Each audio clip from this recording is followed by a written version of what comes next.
Hello મારા વાલા વિદ્યાર્થીઓ, સ્વાગત છે તમારું આપણી ચેનલ આર્યન ક્લાસીસમાં. તમે આજે થંબનેલ જોઈ લીધો હશે કે આજે કંઈક નવું લઈને આવી ગયા છે. હા, આજે તમારા માટે કંઈક અવનવું અને નવી શરૂઆત કરી છે. તો કે આપણી માતૃભાષા જેનું નામ છે ગુજરાતી.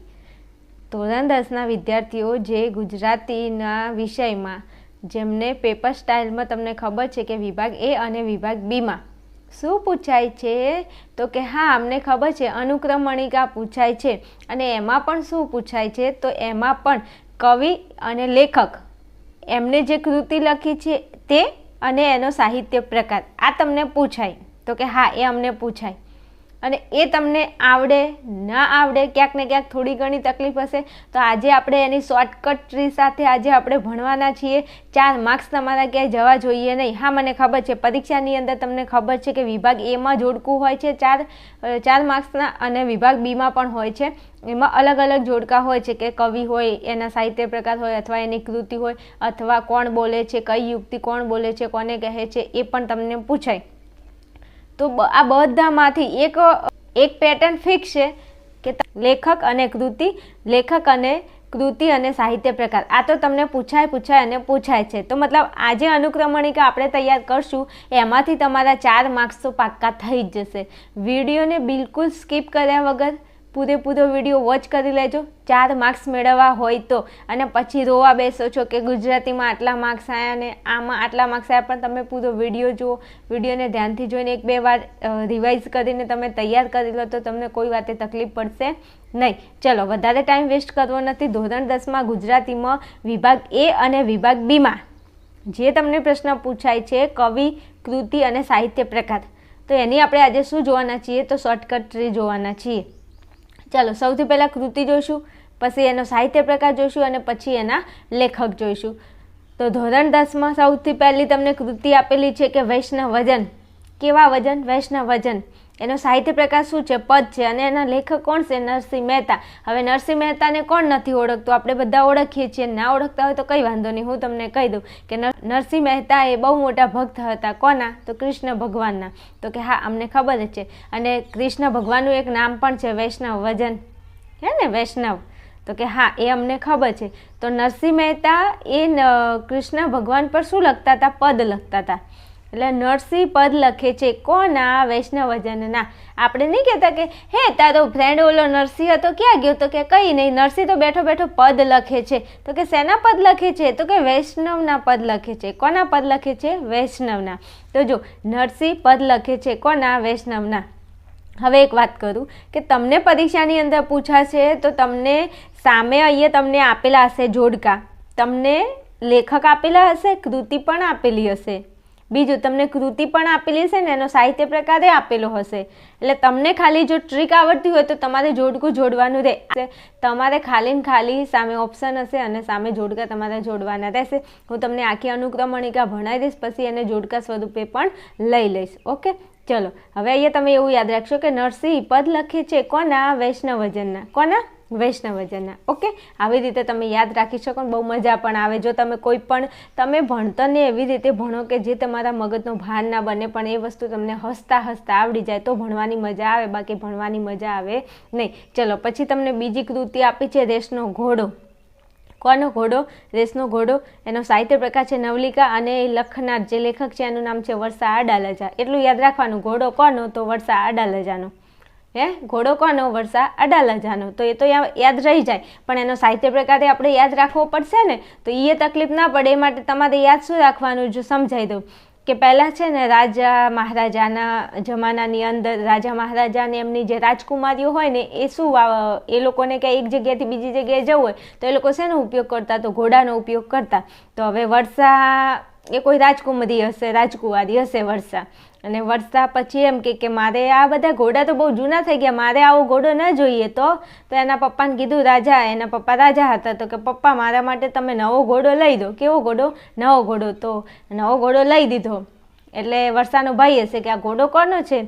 એટલે કે નવો ઘોડો તો વર્ષાનો છે. કોનો છે? નવો ઘોડો વર્ષાનો. એટલે જો નવો એટલે નવલિકા, ઘોડો એટલે રેસનો ઘોડો અને વર્ષા એટલે વર્ષા. આડા લઈ જાય. યાદ રહી જાય કે ના રહી જાય? યાદ રહી જ જાય. અને બીજું કે પરીક્ષામાં તમારે ક્યાં આ બધું મોઢે લખવાનું છે, તમને જોડકામાં આપી જશે, તમારે ખાલી શું કરવાનું છે? જોડકા ખાલી જોડવાના છે. ઓકે. નવો ઘોડો કોનો? વર્ષાનો. નવો ઘોડો વર્ષાનો. નવો એટલે નવલિકા, ઘોડો એટલે રેસનો ઘોડો, વર્ષાનો એટલે વર્ષા. અડા લઈ જાય. યાદ રહી જાય કે ના રહી જાય? રહી જાય. ચલો આગળ જોઈએ. જો ત્રીજો સાહિત્ય પ્રકાર અને એની કૃતિ જુઓ તો સિલવંત સાધુને. આ શું છે? કૃતિ છે. એનો સાહિત્ય પ્રકાર શું છે? ભજન. અને એને લખ્યું છે કોને? ગંગા સતીએ. તો કે હા. હવે આને યાદ કેવી રીતે રાખવાનું? તો તમને ખબર છે કે સાધુ હોય અને જે સતી હોય એ શું કરે? ભજન કરે. સાધુ અને સતી શું કરે છે? ભજન કરે છે. શું કરે છે? ભજન કરે છે. ભોજન નથી કરતા. તમે કેમ ભોજન યાદ રાખો છો? શું કરે છે? ભજન કરે છે. ભગવાનનું ભજન કરે છે. કોણ કોણ? સાધુ અને સતી. જો ભાઈ સાધુ હોય અને સતી હોય એ બંને ભેગા થાય કરે શું? ભજન કરે. બીજું કોઈ ના કરે. શું કરે? ભજન કરે. યાદ રહી જાય કે નહીં? કે સાધુ એટલે સિલવંત સાધુ અને સતી એટલે ગંગા સતી. ભજન એટલે એનો સાહિત્ય પ્રકાર થાય ભજન. એટલે સાધુ સતી શું કરે છે? ભજન કરે છે. તમારે ત્યાં ભજન હોય ને તો બોલાવજો કોને? સાધુ અને સતીને, તો એ ભજન કરવા આવશે. ઓકે ને? ઓકે. ચલો પછી જુઓ ચોથી કૃતિ. અહીંયા તમને ચોથા નંબરની કૃતિ આપેલી છે કે ભૂલી ગયા પછી. તો ભૂલી ગયા પછી શું થાય? માણસ એકલું પડી જાય કે નહીં? જો ભૂલી ગયા પછી એકાંકી અને રઘુવીર ચૌધરી. તો તમારા કોઈ કાકા હતા. રઘુવીર ચૌધરી કોણ હતા? તમારા કાકા હતા. અને તમારા કાકાને તમે શું કર્યું? ભૂલી ગયા. તો તમે એમને ભૂલી ગયા એટલે એ એકલા પડી ગયા. હે ને? આપણે નહીં કહેતા કે તમે તો અમને ભૂલી જ ગયા કે શું? તમે કોઈને ભૂલી જાઓ એટલે એ માણસ એકલું પડે કે ના પડે? હા. અને એનો તો તમને બહુ સારો એક્સપિરિયન્સ હશે. મારે કહેવાની જરૂર નથી. તમને ખબર હશે કે એ મને જ્યારથી ભૂલી ગયો ને ત્યારથી હું એકલો પડી ગયો છું. તો તારી આ દુનિયાની અંદર બીજું કોઈ છે જ નહીં તો તું એકલો પડી ગયો છે? સાની માની ભણવાની કરતી નથી ને? હવે જો અહીંયા ભૂલી ગયા પછી તમે કોને ભૂલી ગયા? રઘુવીર ચૌધરીને. એને ભૂલી ગયા તો એ એકલા પડી ગયા. એટલે જો રઘુને ભૂલી ગયા. શું? રઘુને ભૂલી ગયા એટલે તે એકલા થઈ ગયા. એ રઘુ તમારો કોઈ મિત્ર હોય અથવા તમારા કાકાનું નામે રઘુ હોઈ શકે. તમારે આ રઘુને તમારે જે બનાવો એ બનાવી દો. કાકા બનાવો કે મામા બનાવો કે તમારે તમારા મિત્ર બનાવો, જે બનાવો. પણ રઘુને તમે ભૂલી ગયા એટલે રઘુ શું થઈ ગયો? બિચારો એકલો પડી ગયો. અરે આવું ના કરાય હો. તમારે એમને ભૂલી ના જવાય. રઘુને ભૂલી ગયા એટલે એકલા પડી ગયા. એટલે જો રઘુ એટલે રઘુવીર ચૌધરી, ભૂલી ગયા એટલે ભૂલી ગયા પછી, અને એકલા એટલે એકાંકી. યાદ રહી જશે? અવશ્ય યાદ રહી જશે. એને કેમ નહીં? ચલો પછી જુઓ પાંચમી કૃતિ જુઓ તો કે દીકરી. એનો સાહિત્ય પ્રકાર શું છે? ગઝલ. અને એના લેખક કોણ છે? અશોક ચાવડા. અને એમનું તખલ્લુસ, એમનું ઉપનામ શું છે? બે દિલ. કેવા દિલ? બે દિલ. અહીંયા એક દિલને નથી સચવાતું તો આ બે દિલ કેવી રીતે સચવાતા હશે? એટલે એમ બે દિલ નહીં, આ તો એમનું નામ છે કે બે દિલ. હા, તમે વળી બહુ જ ઊંધું વિચારી લો છો. ચલો જો અહીંયા દીકરી કોની? અશોક ચાવડાની. તમે એવી રીતે યાદ રાખી શકશો? દીકરી કોની? અશોક ચાવડાની. જો દીકરી કોની? અશોક ચાવડાની. તો અશોક ચાવડાની દીકરી બિચારી કરે છે શું? તો ગઝલ ગાય છે. અશોક ચાવડાની જે દીકરી છે ને એને ગઝલ બહુ ગમે છે ને? પાન લીલું જોયું ને તમે યાદ આયા, જાણે મોસમનો પહેલો વરસાદ ઝીલ્યો રામ. હવે જપી જાઓ. જો અહીંયા દીકરી કોની? અશોક ચાવડાની. શું કરે છે? ગઝલ ગાય છે. ચલો પછી જુઓ અહીંયા છઠ્ઠા નંબરમાં કૃતિ વાયરલ ઇન્ફેક્શન. એનો સાહિત્ય પ્રકાર છે નિબંધ. અને એના લેખક કોણ છે? ગુણવંત શાહ. એમનું નામ શું છે લેખકનું? ગુણવંત શાહ. હવે જુઓ અહીંયા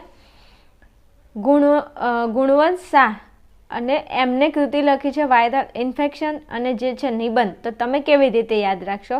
તો અહીંયા ગુણવંત શાહમાં લઈ લઈશું ગુણને નિબંધ લખતા શું થઈ ગયું? ઇન્ફેક્શન. કોઈ છોકરાનું નામ હશે તો આપણે એનું ટૂંકું નામ લઈ લીધું. શું? તો ગુણ એ શું કરતો હતો? બિચારો બેઠો નિબંધ લખતો હતો અને ખબર નહીં ક્યાંથી વાયરસ બીજો આવ્યો હશે તો એને શું થઈ ગયું? ઇન્ફેક્શન થઈ ગયું. તમે કેવી રીતે યાદ રાખશો? તો ગુણને નિબંધ લખતા શું થઈ ગયું? ઇન્ફેક્શન થઈ ગયું. નથી કહેતા કોલો લખતો બિચારો બીમાર પડી ગયો. શું થઈ ગયું? ખબર નહીં, કંઈક એને કંઈક પેટમાં દુખાવાનું થઈ ગયું અથવા તો એને વોમિટિંગ ચાલુ થઈ ગયું. અહીંયા એને કશું જ નથી થયું. ગુણ નિબંધ લખતા લખતા એને શું થઈ ગયું? ઇન્ફેક્શન થઈ ગયું. સ્કૂલમાંથી સાહેબે આપ્યું હતું કે આટલો નિબંધ લખીને આવજો. કોને? ગુણને કીધું હતું, ગુણ તો નિબંધ લખીને આવજો હો, તારો નિબંધ બરાબર છે નહીં, તું આની પ્રેક્ટિસ કરીને આય. તો બિચારો ગુણ લખવા બેઠો તો એને શું થઈ ગયું? તો એને ઇન્ફેક્શન થઈ ગયું. યાદ રહેશે વિદ્યાર્થીઓ? તો કે હા યાદ રહેશે ને, કેમ યાદ નહીં રહે? ચલો પછી જુઓ 7મો કૃતિ, હું એવો ગુજરાતી, જેનો સાહિત્ય પ્રકાર શું છે? ગીત. અને એના લેખક કોણ છે? વિનોદ જોશી. તો તમે એવી રીતે યાદ રાખશો કે વિનોદને ગુજરાતી ગીત ગમે છે. એકચ્યુઅલી હાલ એવો જમાનો છે ને કે આપણને હોલીવુડ ને બોલીવુડ ને ઢોલીવુડ ને એ બધા સોંગ ગમે. તો કે હા ગમે ને, કેમ ના ગમે? ગમે ને. હા, ઇંગ્લિશ સોંગ ગમે. અને આ વિનોદભાઈ અમારા એવા છે, આપણા એક ફ્રેન્ડ છે વિનોદભાઈ જેમનું નામ છે, તો એમને કેવા ગીતો ગમે છે? તો એમને ગુજરાતી ગીત ગમે છે. એટલે જો વિનોદ એટલે વિનોદ જોશી, ગુજરાતી એટલે હું એવો ગુજરાતી, અને ગીત એટલે એનો સાહિત્ય પ્રકાર આવી ગયો. હા, વિનોદને શું ગમે છે? ગુજરાતી ગીત ગમે છે. જો ભણતર એટલું સહેલું છે, જો તમે ભણતરને હસી મજાક સાથે ભણશો તો મજા આવશે. પછી તમે જો એને કંટાળાને એને સિરિયસલી લેશો ને તો તમને મજા નહીં આવે. હવે આ એક હસતા હસતા તમે આ વસ્તુને તૈયાર કરી શકો ને આમાંથી તમને કેટલા માર્ક્સ મળશે? 4 માર્ક્સ તો ક્યાંય નથી ગયા. વિભાગ એ માં પૂછાય તો બી અને વિભાગ બી માં પૂછાય તો બી આ એક વસ્તુ તો પૂછાય છે કે કૃતિ અને એનો સાહિત્ય પ્રકાર અથવા તો એની કૃતિ અને એના લેખક, આ તો પૂછાય છે. તો આપણે 3 સાથે લઈ લીધું, કૃતિ, લેખક અને સાહિત્ય પ્રકાર. તો 3 આમાંથી 4 માર્ક્સ તમારા આવશે અને આવશે. આ વિડીયો જોઈને કમ્પ્લીટલી તૈયાર કરી લેશો ને તો 4 માર્ક્સ તમારા ક્યાંય ગયા નથી બોર્ડની અંદર. પણ એકચ્યુઅલી આવી મહેનત કરવી પડે ને એના માટે વિડીયો જોવો પડે ને 2 વખત લખીને તૈયાર પણ કરવી પડે. આ જે ટ્રીક તમને સમજાવું છું ને એ પછી બેઠે બેઠે કશું થાય નહીં. જો હું બેસી દઉં તો આ વિડીયો ના ઉતરે, ના લખું ના આ બધું તમને સમજાવું ના તો વિડીયો ના ઉતરે. મારે મહેનત કરવી પડે છે આ બધું તમને સમજાવવા. તો પછી તમને ખબર પડવી જોઈએ કે તમારે જો માર્ક્સ જોતા હોય ને તો તમારે બી તૈયારી કરવી પડે. ઓકે? તો કે હા ઓકે. ચલો પછી આગળ જઈએ આપણે. ચલો 8મી કૃતિ તમને અહીંયા કઈ છે? છત્રી. ઓહો, પોપટલાલની છત્રીની વાત નથી થતી હો ને. તો છત્રી આવે ને એટલે સીધું આપણા મગજમાં એક જ લાઈટ થાય કે હા પોપટલાલ દિવસે ને રાત્રે, શિયાળો હોય કે ચોમાસું હોય કે ઉનાળો હોય, એમના જોડે શું જોવા મળે? તમને છત્રી જોવા મળે. એટલે છત્રી તો તમારા મગજમાં હશે. હવે છત્રીને જુઓ ને એટલે આખી ગોકુલધામ સોસાયટી શું કરે? હશે. તો હાસ્ય નિબંધ, રતિલાલ બોરીસાગર. અહીંયા એના લેખક શું હતા? રતિલાલ બોરીસાગર. હવે તમે કેવી રીતે યાદ રાખશો? તો જુઓ અહીંયા તમને આપણને એટલી તો ખબર પડે કે પોપટલાલની છત્રી જોઈને બધા જે સોસાયટીના લોકો હોય ને હશે. તો હાસ્ય નિબંધ તમને હાસ્ય યાદ રહેશે? તો કે હા યાદ રહેશે. છત્રી જોઈને હસવું આવે? તો કે આવે, પણ તમારે એની સાથે ખાલી વ્યક્તિનું નામ યાદ રાખવાનું છે. તો મેં અહીંયા તમને એવી ટ્રીક બનાવીને આપી દીધી છે કે રતિની લાલ છત્રી જોઈને બધા હસતા. આમ આપણે છત્રીનો કલર કેવો હોય? તો કે બ્લેક કલર હોય, બ્લેક કલર હોય એટલે વાંધો નહીં. પણ આ રતિલાલ એ લાલ છત્રી, રતિની પાછળ લાલ આવે છે ને એટલે અહીંયા લાલ છત્રીને કનેક્શન કર્યું છે. જુઓ તો કે રતિની લાલ છત્રી જોઈને બધા શું કરતા? હસતા. તો રતિ એટલે રતિલાલ, આ રતિની લાલ એટલે રતિલાલ, છત્રી એટલે છત્રી અને હસતા એટલે હાસ્ય નિબંધ. આ થઈ ગયું. હવે આમાંથી તમને વળી કંઈક વધારે યાદ રહેતું હોય ને વધારે ટ્રીક તમને આમાંથી દેખાતી હોય ને તો એ તમે પાછું યાદ રાખી શકો. એવું જરૂરી નથી કે હું તમને આપું એ જ યાદ રાખવાનું. હા, મને આ બધા વિચારો આવતા તો મેં બનાવી દીધું, પણ આનાથી તમને કોઈ નવો વિચાર આવતો ને તમને યાદ રહેતું હોય તમે 100% યાદ રાખી શકો. પણ આ યાદ રાખશો તો ઘણું ઇઝી પડશે કે છત્રીને જોઈને હસવું આવે તો કે આવે, અને બીજું છત્રી હતી કોની? તો રતિલાલની. પોપટલાલની નહીં, રતિલાલ. પોપટલાલની નહીં. એટલે યાદ રહી જ જશે કે છત્રી એને જોવો એટલે હસવું આવે. અને અહીંયા પોપટલાલની જગ્યાએ તમારે યાદ શું રાખવાનું? રતિલાલ. પતી ગયું? તો કે આ પતી ગયું. લાલ લાલ તો બેસે જ છે, ખાલી પોપટની જગ્યાએ તમારે યાદ રાખવાનું રતિ. પોપટી ના કરી દેતા હો કે પોપટી લાલ એમ. ચલો પછી અહીંયા જુઓ 9મો સાહિત્ય પ્રકાર. તો કે માધવને દીઠો છે ક્યાંય? માધવ મધુવનમાં છે, બીજે ક્યાંય જોવાની જરૂર નથી. માધવને દીઠો છે ક્યાંય ઉર્મી ગીત છે અને એના લેખક કોણ છે? તો કે હરીન્દ્ર દવે છે. કોણ છે? હરીન્દ્ર દવે છે. તો હવે અહીંયા તમે યાદ કેવી રીતે રાખશો? તો યાદ આવી રીતે રાખશો કે ઉર્મી અને હરીન્દ્ર માધવને શોધે છે. શું? ઉર્મી અને હરીન્દ્ર આ બંને ભાઈ, આ ઉર્મીબેન અને હરીન્દ્રભાઈ આ બંને કોને શોધે છે? તો કે માધવને. તમારા આપણે યાદ રાખવાનું કે આપણા મિત્રો છે ને, એકનું નામ છે ઉર્મી, એકનું નામ છે હરીન્દ્ર, અને એમનો લંગોટીયો કોઈ મિત્ર હશે જેનું નામ છે માધવ. તો આ માધવ ખોઈ ગયા છે ક્યાંક મધુવનમાં. તો આ બંને શું કરે છે? એને શોધે છે. તો ઉર્મી, હરીન્દ્ર અને માધવ યાદ રહેશે. ઉર્મી અને હરીન્દ્ર શું કરે છે? માધવને શોધે છે. ઉર્મી, હરીન્દ્ર, માધવ. ઉર્મી, હરીન્દ્ર અને માધવ. ઓકે કે ઓકે. ચલો આગળ જઈએ. ચલો અહીંયા જુઓ 10મી કૃતિ દેખાય છે? એક જ મિનિટ. હા ચલો અહીંયા જુઓ 10મી કૃતિ દેખાય છે? તો કે હા દેખાય છે ને. તો ડાંગવનો અને જો કૃતિનું નામ એ કેવું છે, ડાંગરનો અને એ છે નિબંધ, અને લખનાર કોણ છે તો કે મહેન્દ્રસિંહ પરમાર. હવે તમને ખબર હોવી જોઈએ વિદ્યાર્થીઓ કે આ તમારા જે 24/24 પાઠ કે કવિતાઓ છે ને એમાંથી આ પરમાર નામના એક જ લેખક છે. તો કે હા, એ અમને ખબર છે, એટલે સીધું એકલું પરમાર યાદ રાખો ને તો બી ચાલે. તો મહેન્દ્રસિંહ પરમાર. પરમાર શું કરતા હતા? ડાંગને નિબંધ લખે છે. પરમાર ડાંગ ને ડાંગ આપણા ગુજરાતનો જિલ્લો છે, યાદ છે? તો કે હા, ખબર છે ને અમને કે આ ડાંગ શું છે? ગુજરાતનો જિલ્લો છે. તો આ ડાંગ જિલ્લાને શું લખવાનું હતું? નિબંધ લખવાનું હતું. પણ કોણ લખે? કોણ? એના માટે એક જ વ્યક્તિ હતા, એમને એવું કહ્યું કે હું લખી આપું, અને એમને લખતા સારું આવડતું હતું. તો કોને? તો કે મહેન્દ્રસિંહ પરમારને. તો તમે સીધું એકલું પરમાર યાદ રાખશો ને તો એ જોડકાની અંદર આપેલું હશે, તમારું કામ થઈ જશે. અને આખું યાદ રહેતું હોય આખું યાદ રાખવાનું કે મહેન્દ્રસિંહ પરમાર ડાંગને નિબંધ લખે છે. મહેન્દ્રસિંહ પરમાર શું કરે છે? ડાંગને નિબંધ લખે છે. ઓકે, ચલો આગળ જુઓ. 11મી કૃતિ તમને આપી છે કે શિકારીને ઉર્મી કાવ્ય અને કલાપી. શિકારીને ઉર્મી કાવ્ય અને કલાપી. હવે જુઓ અહીંયા આ ઉર્મી, અહીંયા છે ને ઉર્મી, તો કે હા છે ને. તો ઉર્મી. કલાપી એટલે શું થાય? મોર થાય. કલાપી એટલે શું થાય વિદ્યાર્થીઓ? મોર થાય. તો કે હા, એ અમે સમજ્યા. તો ઉર્મી કલાપીનો શું કરે છે? શિકાર કરે છે. શિકારમાં ખબર પડે ને? હા, ધનુષ્ય લઈને નથી આપણે કોઈને આમ વીંધતા બાણથી, તો એ શિકાર કહેવાય. એ ખબર પડતી હશે, મને ખબર છે. તો શિકારીને.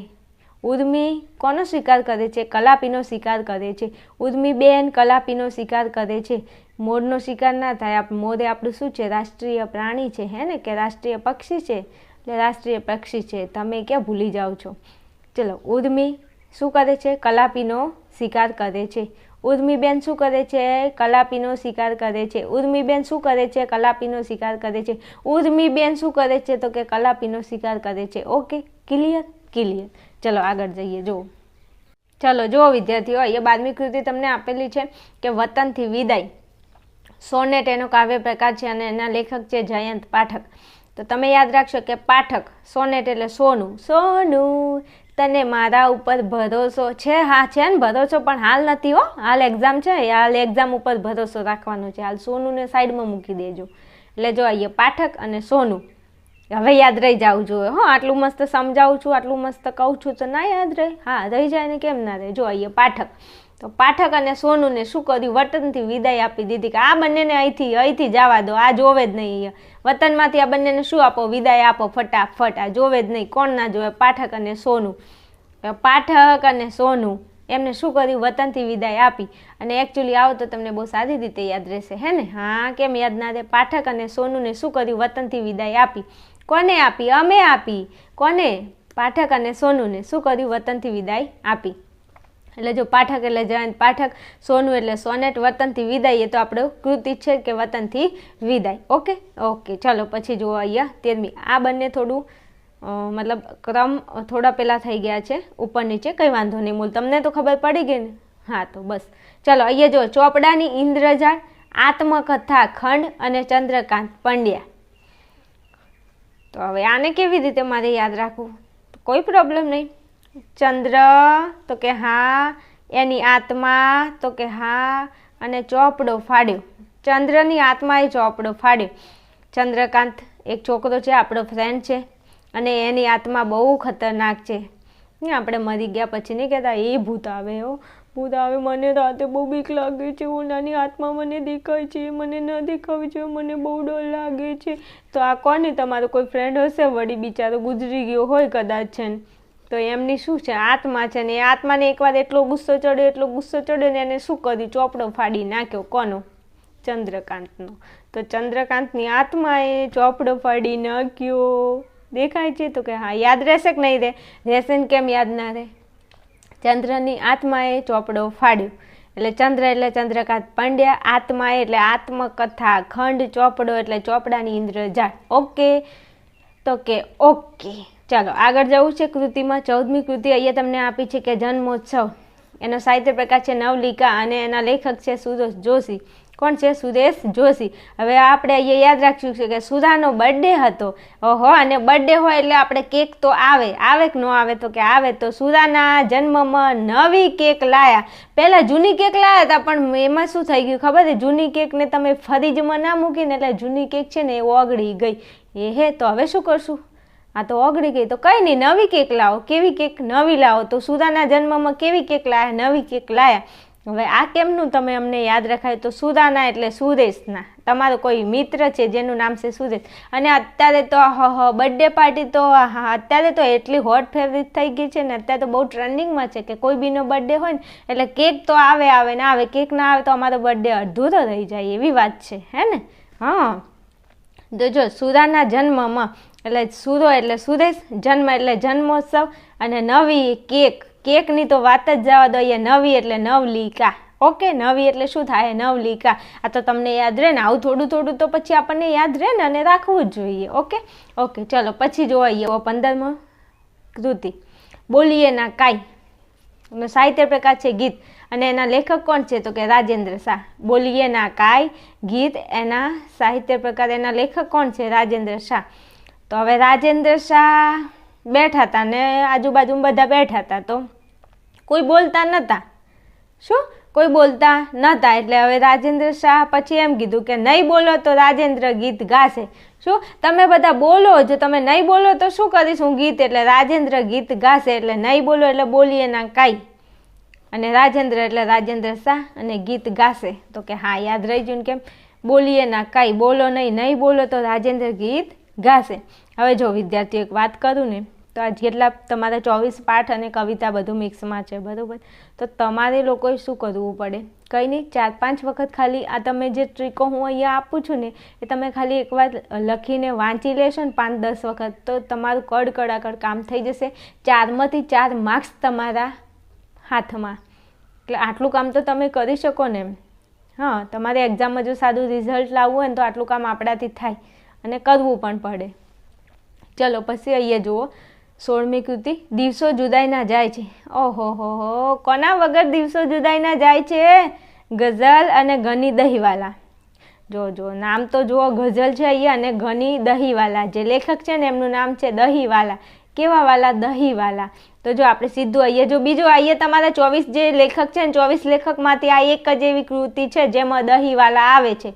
બીજે ક્યાંય વડાવાલાય નથી આવતા, ને વડાપાઉવાલાય નથી આવતા, ને દાબેલીવાલાય નથી આવતા, ને પકોડીવાલાય નથી આવતા. ખાલી આવે છે શું? દહીવાલા. તો દહીવાલા તો યાદ રહી જાય. તો દહીવાલાના દિવસો ક્યાં જાય છે? ગઝલમાં જાય છે. ક્યાં જાય છે? ગઝલમાં. તો દહીંના દિવસો ગઝલમાં જાય છે. કોના?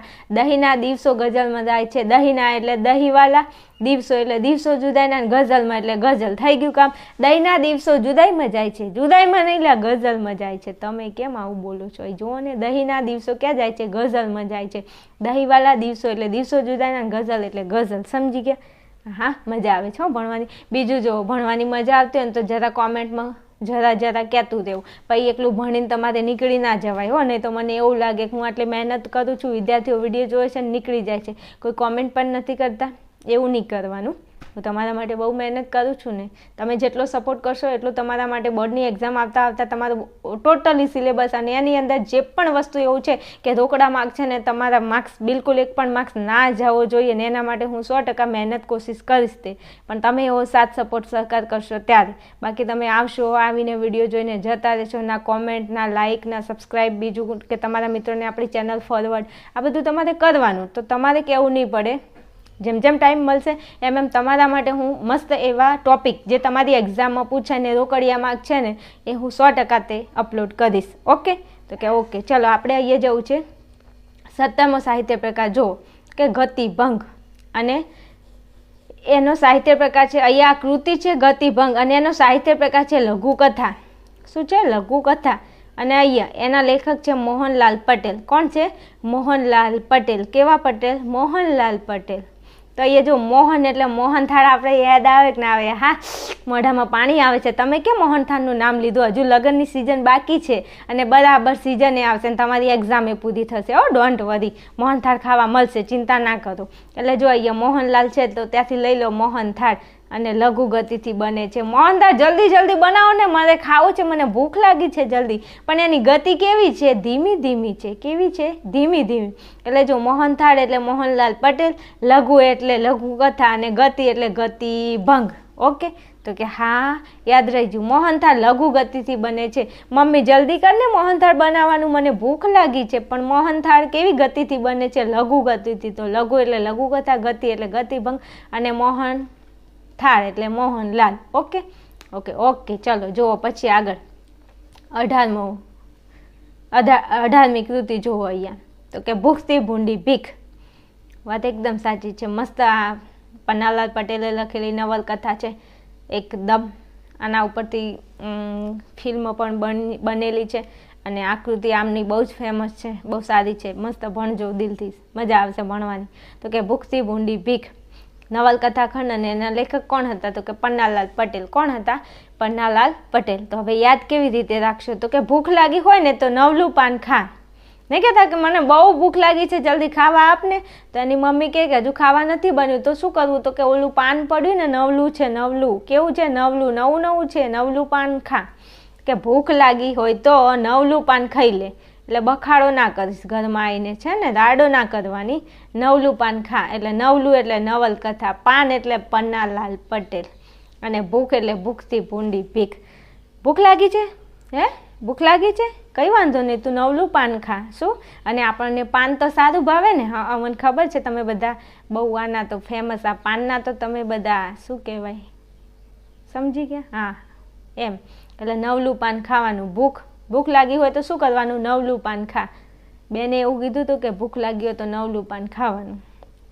એટલે ભૂખ એટલે ભૂખથી ભૂંડી ભીખ, નવલું એટલે નવલકથા અને પાન એટલે પન્નાલાલ પટેલ. ઓકે, તો કે ઓકે ચાલો પછી આગળ જુઓ. 19મો તમને અહીં 19મી કૃતિ આપી છે કે એક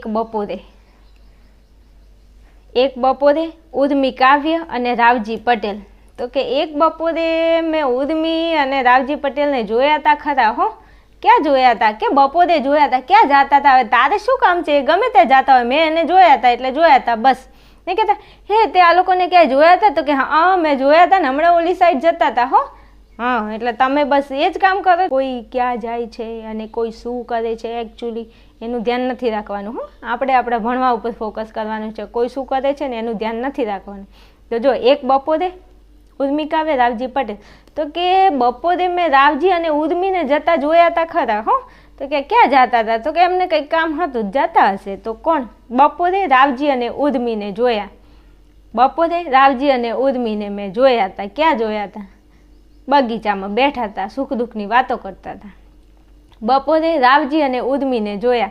તો બપોરે એટલે એક બપોર, રાવજી એટલે રાવજી પટેલ અને ઉર્મી એટલે ઉર્મી કાવ્ય.